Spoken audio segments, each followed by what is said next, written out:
সাহরি ও ইফতারে কোনো দোয়া আছে কিনা? সাহরি এবং ইফতারের দোয়া আছে, বিশেষ করে ইফতারের দোয়া আছে, সাহরির জন্য আলাদা কোনো দোয়া নেই। ইফতারের দোয়া হলো বিসমিল্লাহ বলে ইফতার শুরু করবেন, আর ইফতার করার পরে দোয়া করবেন যাহাবাজ জামা ওয়াবতাল্লাতিল উরুক ওয়া সাবাতাল আজরু ইনশাআল্লাহ।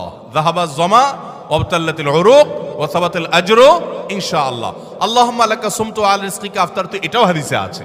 কিন্তু এই যাহাবাজ জামা ওয়াবতাল্লাতিল উরুক ওয়া সাবাতাল আজরু ইনশাআল্লাহ যেটা বলেছি, এইটা বেশি অনেক হাদিসগুলোতে আছে এবং সনদের দিক থেকে অনেক বেশি স্ট্রং, অনেক বেশি প্রসিদ্ধ এবং অর্থটা বেশ চমৎকার। যাহাবাজ জমা মানে হলো আমার ক্লান্তি দূর হলো,